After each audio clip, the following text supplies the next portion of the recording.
Pessoal, voltamos com mais um vídeo. Dessa vez eu acho que agora vai. Terceira vez que eu tô tentando gravar esse vídeo.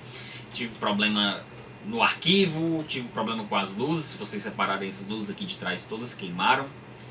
Vamos mandar boas energias pra cá, que a gente tá precisando pra gente manter esse canal aqui funcionando. Bom, eu voltei agora com esse novo vídeo pra gente deixar tudo atualizado sobre as nossas leituras, né? Se você caiu aqui de paraquedas, de tempos em tempos eu faço uma reunião de todas as leituras que eu li nos últimos 2 meses. E esse tipo de vídeo estava atrasado. Então eu, semana passada, soltei com as leituras de abril, maio e junho. E hoje vou soltar com as leituras de julho e agosto. Então nesse mês de setembro aqui, meados de setembro, ele já fica atualizado para a gente voltar com ele no final de outubro. Beleza? Então é importante que você acompanhe esse vídeo, porque muita gente gosta de pegar as dicas aqui do canal. E esse vídeo ele pontua, ele marca as minhas leituras. Então vai ser a única oportunidade que eu vou falar de alguns desses livros aqui para vocês. Então acho legal você pegar sua caneta, seu cafezinho e nos acompanhar aqui. Bora lá! Leituras do mês de julho que eu fiz, vamos lá. Começando com A Verdade sobre o Caso Harry Kerber, do Joel Dicker, que é um escritor suíço. Esse aqui é um suspense policial. Voltei ao gênero. Inclusive tem outro aqui também pra gente comentar ao final desse vídeo. Fazia um tempo que eu não lia nada do gênero. E esse aqui foi muito recomendado, assim, muita gente indicou, saiu muitas críticas na época do lançamento. Ele foi bem recebido pelo público em geral, pela crítica também. E esse aqui saiu, esse escritor vem sendo lançado, acho que desde 2015, com regularidade aqui no Brasil. Aqui conta a história de um escritor, o Harry Kerber. Mas na realidade quem toma as ações desse livro aqui é o Marcus, um cara que foi um pupilo, um ex-aluno do Harry Kerber, que também é escritor. O Marcus, ele tinha acabado de Marcus Goldman, inclusive o nome dele. Ele tinha acabado de lançar o seu primeiro livro, um sucesso extraordinário no gigantesco mercado editorial norte-americano. E ele está com um bloqueio criativo no tão aguardado segundo livro, né? Será que ele vai conseguir atender às expectativas do segundo livro? Isso é um drama para escritores que estouram logo no primeiro livro, né?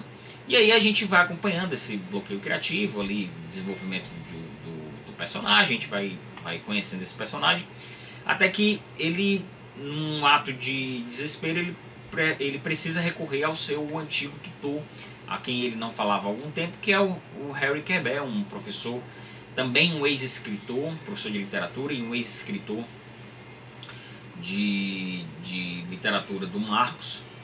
Aliás, um ex-escritor de muito sucesso nos anos 70 e muito respeitado também pela imprensa, pela mídia em geral. E ele vai lá se aproximar do Harry Kerber, só que acontece que o Harry Kerber, nesse período, nesse momento, ele é acusado de assassinar uma adolescente, né? E a gente vai acompanhando tudo isso, tanto do ponto de vista do Marcos tentando provar a inocência do velho amigo, e do Harry Kerber ali tentando se desvencilhar das acusações que são muito fortes ali contra esse escritor de ter assassinado, de ter enterrado o corpo, inclusive dessa criança, dessa adolescente, no próprio quintal.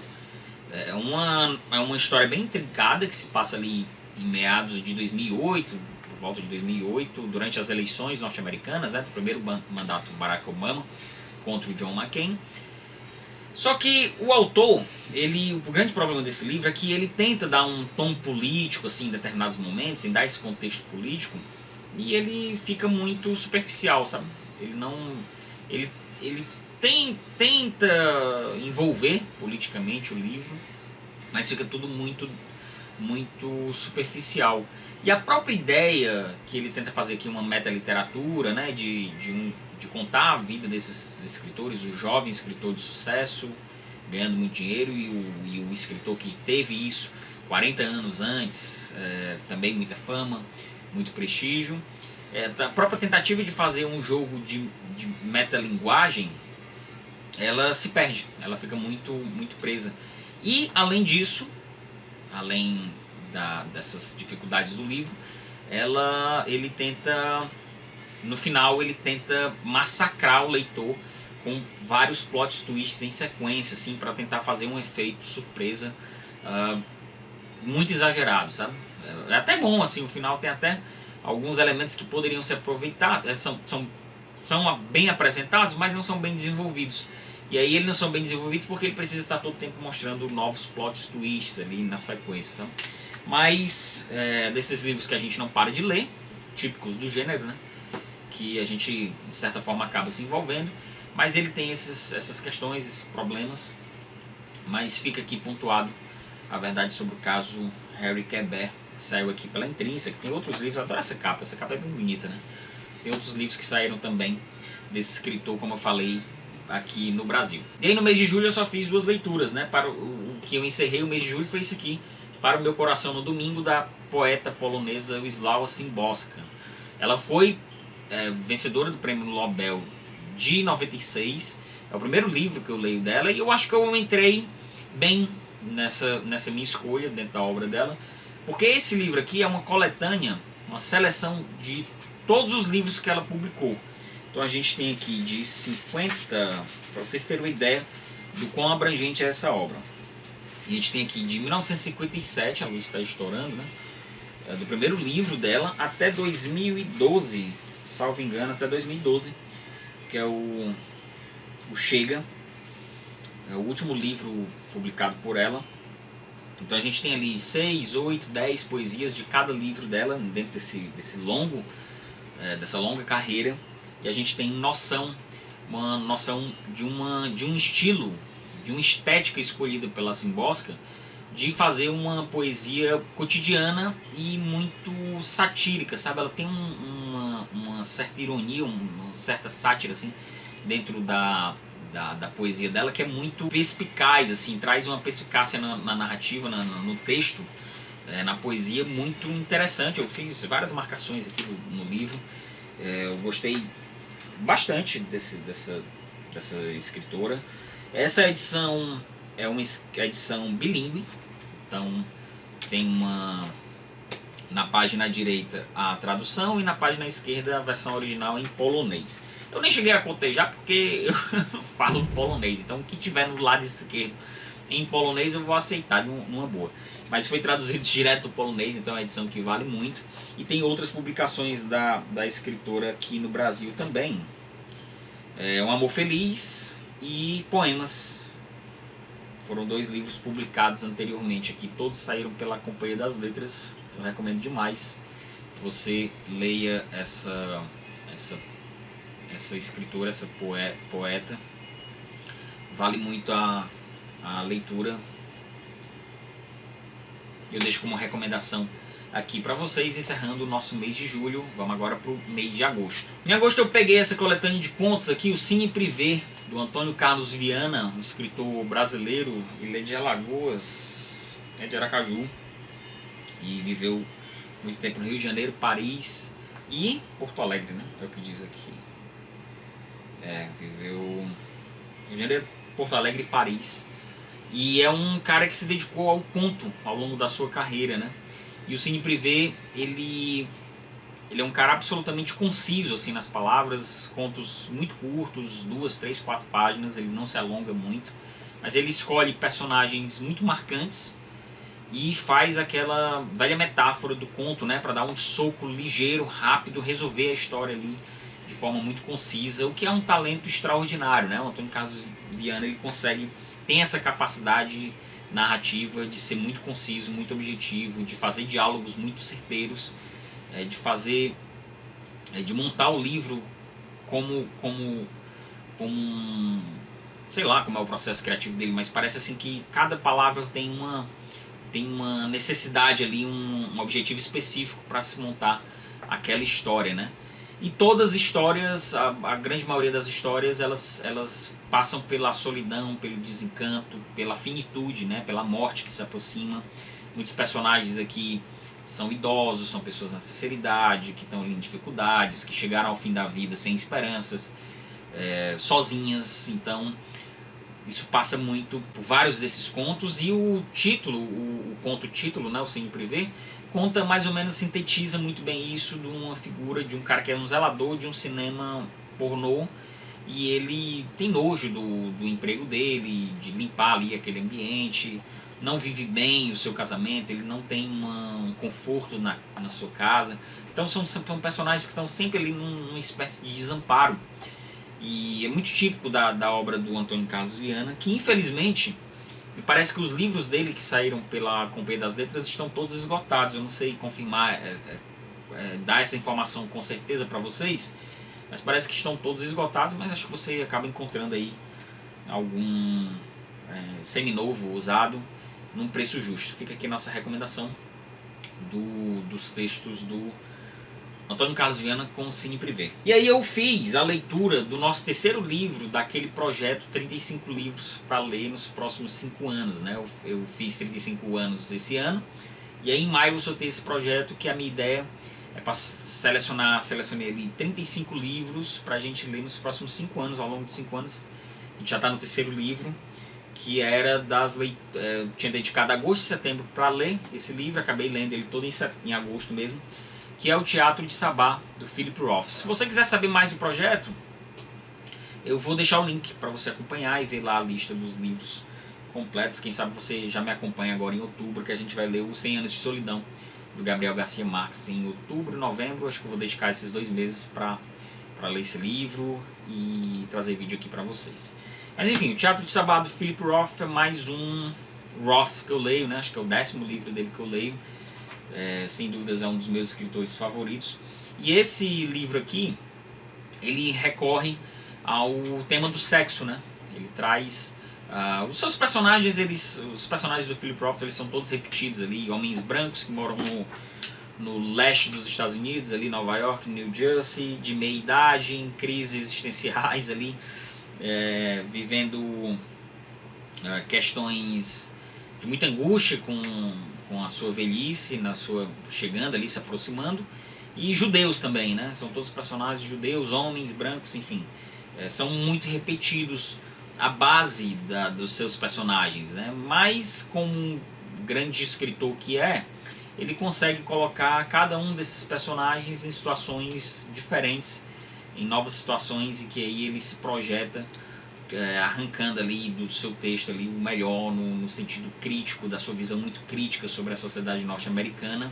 E aqui ele traz um personagem, se ele chocou o mundo em 69 com o Complexo de Portnoy, um personagem muito marcante da obra dele, o Portnoy, ele traz aqui outro em meados dos anos 90, quase 30 anos depois, com Mickey Sabá. É um titereiro, né? Um cara que brinca ali com um artista de rua, quando jovem foi um artista de rua ali, que se movimentou no teatro de Nova York, enfim, participou de uma certa cena ali nos anos 60, 70, no pós-guerra, né, naquela nova esperança dos Estados Unidos. E ele é um cara que, ao longo da vida, ele foi adquirindo uma lesão dos dedos que o impediu de seguir com a carreira, e vive casamentos ali fracassados, né? Ao passo que ele também tem um amante, uma dona de um hotel, em que ele se satisfaz sexualmente de forma muito forte com essa mulher. E é um homem numa crise, né? Em resumo é isso, é um homem em sua crise, em que ele aceita desorganizar a sua vida, aceita se degradar, vamos dizer assim, socialmente, para sua satisfação sexual.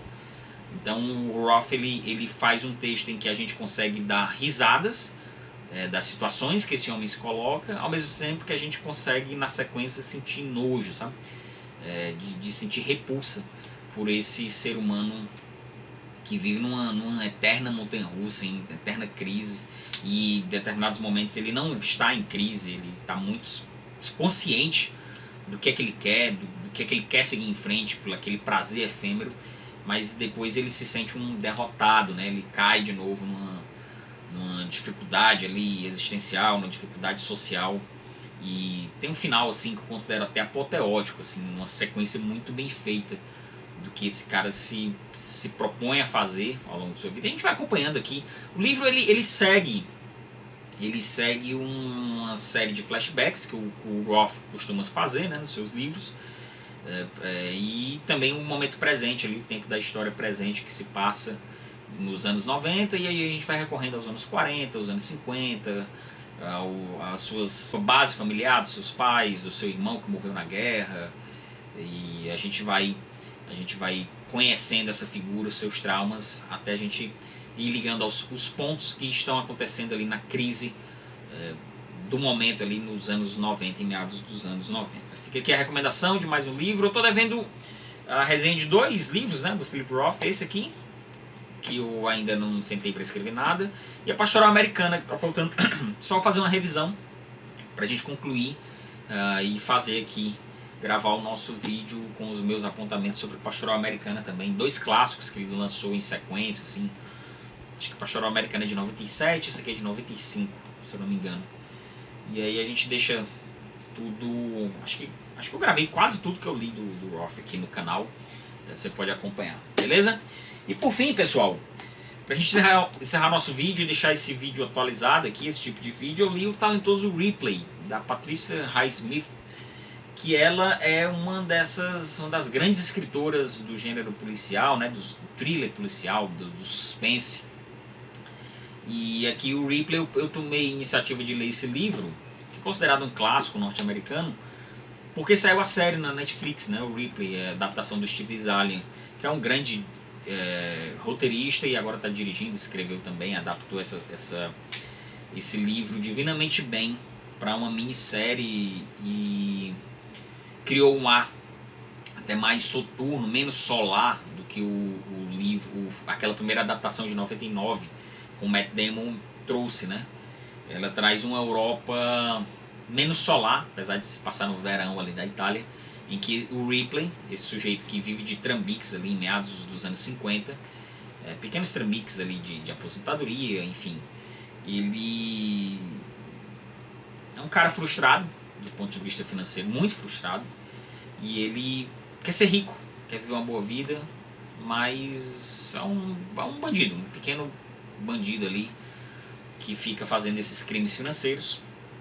E aí ele tem uma sorte grande, né, de conhecer um sujeito que está tentando resgatar o filho, né? O filho é um bom vivant, o filho desse empresário, e esse empresário ele convoca o Ripley. Eu fiquei sabendo que você conhece meu filho, eu queria que você lhe pagar aqui, me custear 2 meses lá na Itália para você trazer meu filho de volta, para ele colocar um rumo na vida dele.